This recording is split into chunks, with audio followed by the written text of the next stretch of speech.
Good morning. आज आप लोगों का स्वागत है आपके अपने चैनल में जिसका नाम है सिलाई ITI से सफलता की ओर नई कदम। नमस्ते, मैं गुलाबी गिरी आप लोगों को आज बताने चल रही हूँ। आप लोग पढ़ेंगे कौन सा आपका सिलेबस है, कटाई सिलाई सैद्धांतिक में लेसन 3। लेसन 3 में आप लोग क्या पढ़ रहे थे? लेसन 3 में आप लोग पढ़ रहे थे कि विभिन्न प्रकार के टाके। लेसन का नाम है विभिन्न प्रकार के टाके।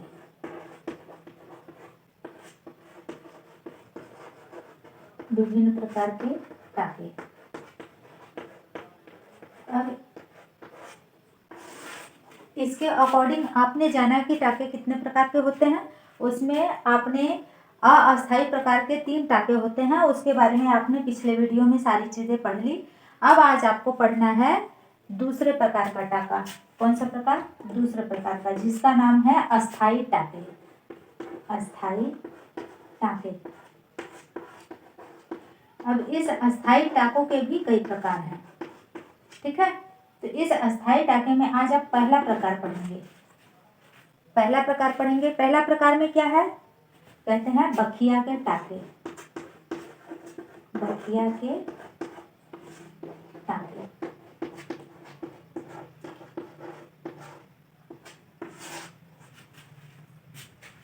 आप लोगों से मेरा रिक्वेस्ट है कि आप लोग चैनल को सब्सक्राइब करें, लाइक करें, शेयर करें, कमेंट्स करें, बेल आइकन दबा करके घंटी को प्रेस कर दें और आप चैनल को मैसेज आने के लिए ऑल कर दें, ताकि आपके पास कोई भी मैं वीडियो डालूं तो आपके पास नोटिफिकेशन सबसे पहले पहुंचे और आप इस चैनल के प्रत्येक चीज़ों को अपने चाहने वालों के लिए, अपने जानने वालों के लिए सभी को शेयर करें, ज़्यादा से ज़्यादा लोगों को बताएं, ताकि उनके भविष्य के लिए यह बहुत ही लाभदायक है और आपके माध्यम से यह लाभ उनको अवश्य मिले।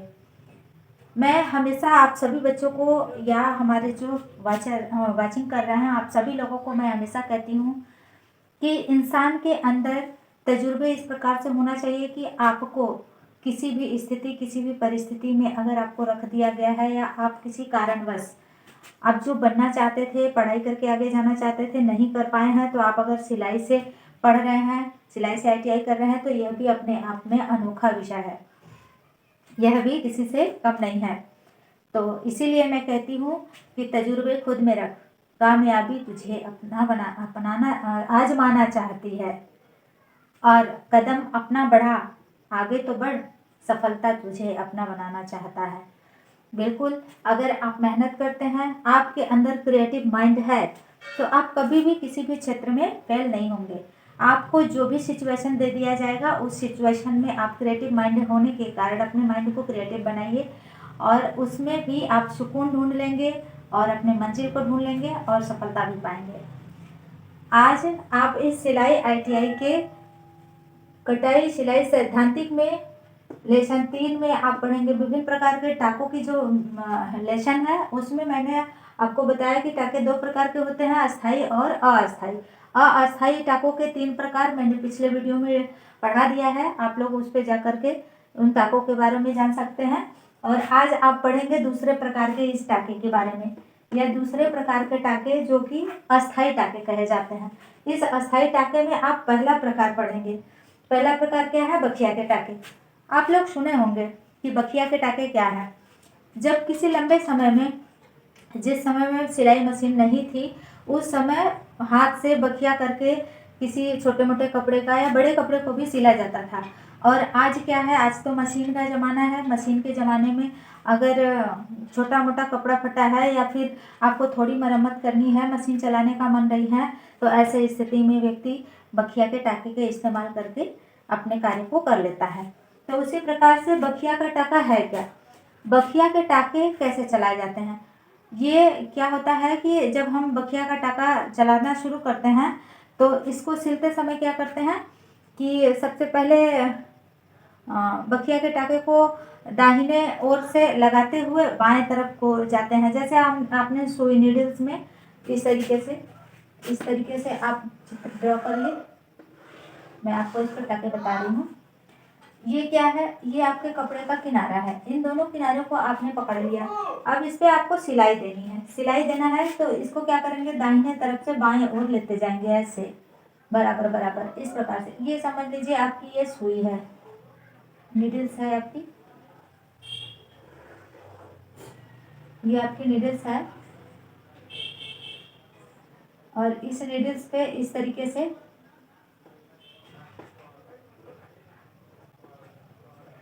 इस प्रकार से ये बखिया के टाके दिए जाते हैं। तो ये टाके इस प्रकार से आगे पीछे बराबर दिए जाते हैं। यहाँ देख रहे हैं, जितना आप बाहर के साइड में दिखाई दे रहा है उतना अंदर के साइड में भी सुई लगाई गई है, धागा लगाया गया है, फिर बाहर फिर अंदर फिर बाहर फिर अंदर लगाया गया है। तो इसको चलाते समय क्या करते हैं, दाहिने बगल से शुरुआत करके बाएं तरफ की ओर सिलते हुए लेके जाते हैं।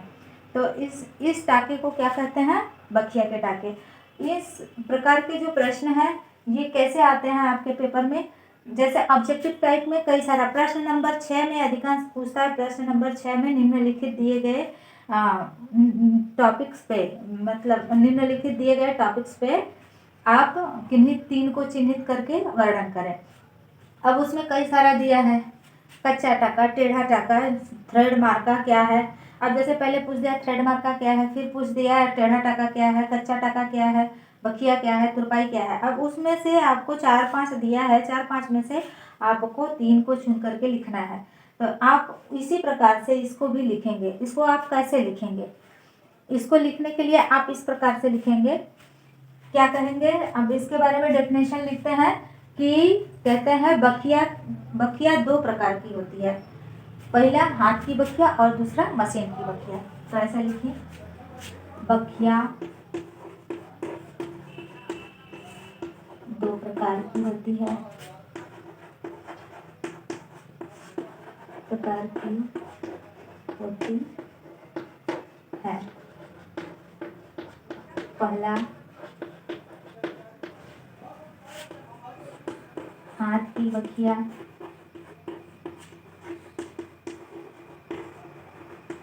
दूसरा मशीन की।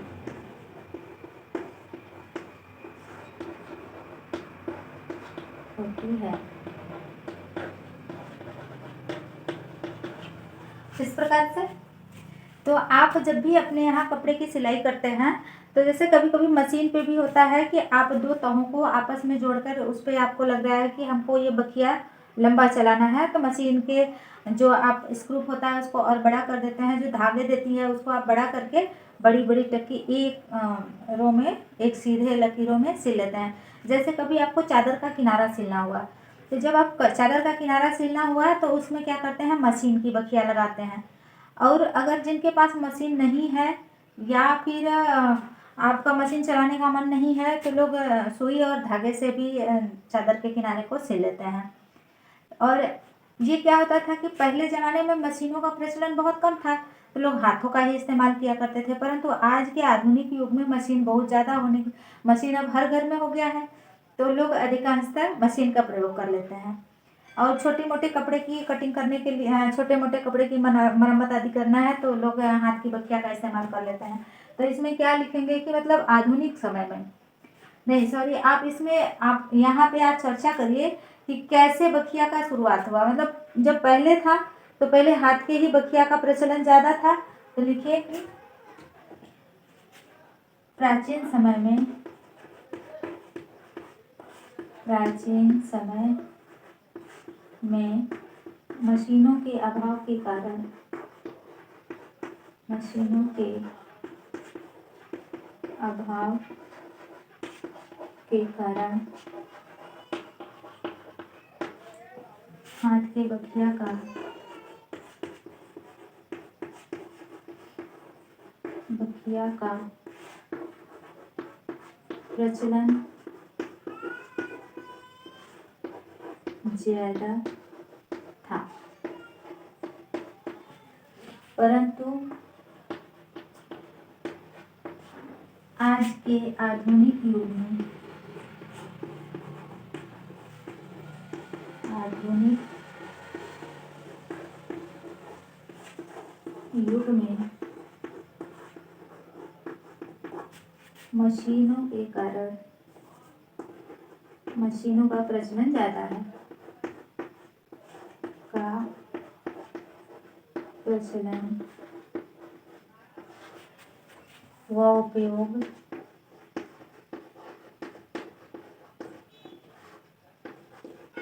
ज़्यादा हो गया है।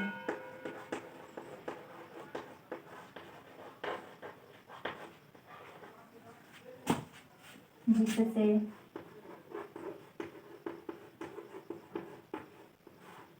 छोटे मोटे कपड़ों की मरम्मत हेतु छोटे मोटे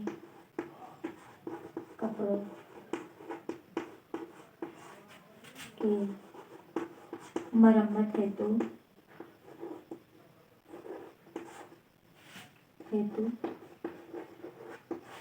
बखिया का प्रयोग करते हैं।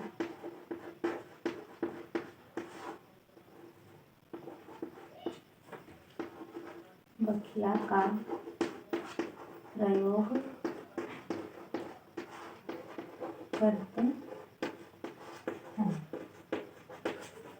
ठीक है, आप सभी लोगों को समझ में आ गया कि बखिया का प्रयोग हम कहाँ करते हैं। छोटे मोटे जो कपड़े की मरम्मत करनी होती है तो हम क्या करेंगे, हाथ की बखिया का प्रयोग करेंगे, या फिर अगर चादर है या और कोई बड़े कपड़े हैं, या तो ऐसे स्थिति में मशीनों का प्रचलन होने के नाते मशीनों के कारण भी बखिया किया जा सकता है। और अब आपको यहाँ लिखना है इसकी विधि। विधि में क्या लिखना है, ये बनाया कैसे जाता है। जैसे अभी हमने बताया ना कि इसको सिलते समय क्या करते हैं, इस बखिया को हाथ से करते समय क्या करते हैं, टाके को दाहिनी ओर से लगाते हुए बाईं ओर जाते हैं। तो इसमें लिखिए, हेडिंग डालिए विधि। विधि हेडिंग डालिए और इसके अकॉर्डिंग आप क्या लिखेंगे बेटा कि हाथ की बखिया करते समय, हाथ की बखिया करते समय दाहिनी ओर से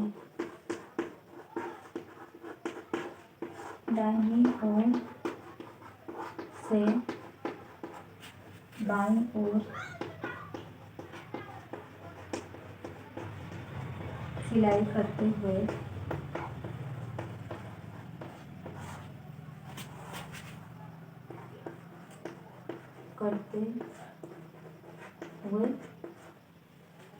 बनाते हैं।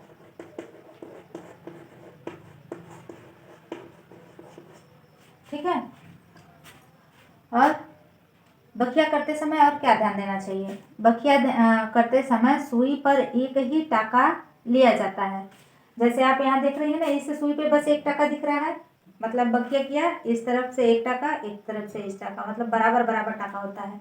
तो क्या कहेंगे, क्या लिखेंगे कि बखिया करते समय सुई पर एक टाका लिया जा सकता है। ठीक, बखिया करते समय सुई पर एक टाका लिया जा सकता है।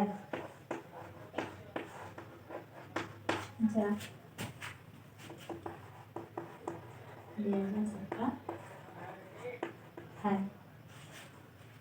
और जब आप एक टाका ले करके इसकी सिलाई कर सकती हैं तो फिर क्या होता है, जहाँ पहले सुई निकाली गई थी उसी के अंतिम छोर से दूसरा टाका उठाया जाता है। तो क्या कहेंगे, जहाँ सुई उठाई गई थी वहीं के अंतिम छोर से दूसरा टाका उठाया जाता है। जहाँ सुई, आप लोग समझ रहे हो ना मैं क्या कह रही हूँ, कैसे कहा है, जहाँ पहले सुई निकाली है, अब सुई पहले यहाँ निकल रहा है तो उसी के अंतिम छोर से फिर हम अगला टाका लेंगे। जहाँ सुई पहले निकाली गई है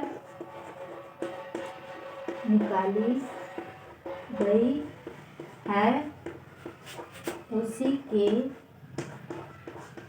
अंतिम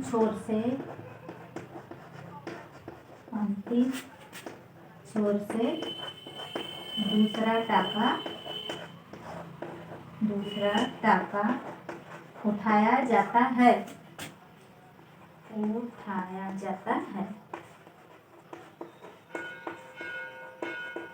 इस प्रकार बखिया कर लिया जाता है। इस प्रकार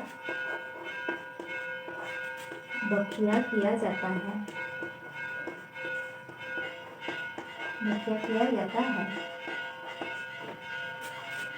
बहुत अच्छा। आप लोग भी बहुत ही फास्ट लिखते हैं और टाइमली लिख के खाली हो जाता है, बहुत अच्छा लगता है बच्चों। अब आप लोगों को ये चित्र भी समझ में आ गया। जब आपको आएगा प्रश्न में तो चित्र सहित वर्णन करना है, इस तरीके से चित्र बनाना है, इस प्रकार से उसका डेफिनेशन लिखना है। और आप लोग अपने लक्ष्य को प्राप्त करें, आगे बढ़ें, चैनल को सब्सक्राइब करें, लाइक करें, शेयर करें। आप लोगों का प्यार ही मेरे हौसले को बढ़ाता है और आप लोगों का लाइक शेयर ज़रूर मुझे मिलेगा और मैं उम्मीद करती हूँ कि आप मेरे एनर्जी लेवल को अवश्य बढ़ाएंगे। लाइक करेंगे, शेयर करेंगे, सब्सक्राइब करेंगे। Bye bye, take care.